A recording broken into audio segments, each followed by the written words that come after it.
औरंगजेबला अत्यंत राग येतो. तो म्हणतो हे मराठ्यांचं आहे ना, सातारा, परळी, विशालगड, पन्हाला, सिंहगड म्हणजे कोंढाणा, तोरणा, वसंतगडच्या पायथ्याशीच ताराराणीचं माहेर असतं, तिलबीट करून छोटंसं गाव आहे तिथे. तर हे जे 7-8 किल्ले आहेत, this is the heart of the Marathas. तिथनं बसून ते पूर्ण करतं.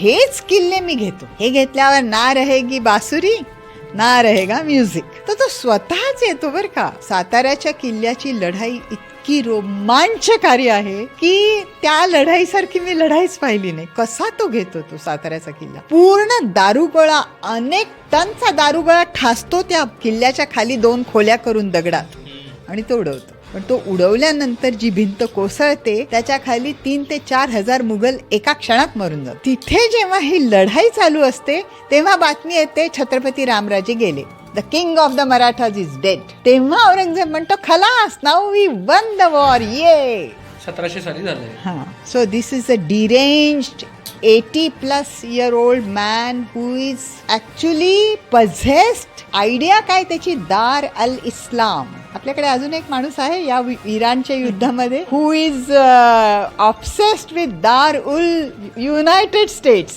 Everywhere they should rule, you know, something like that. पण त्याला माहिती नसतं की मराठा पॉलिटिक्समध्ये एक star is rising, you know. एक रणरागिणी आहे जी तुला माहिती नाहीये.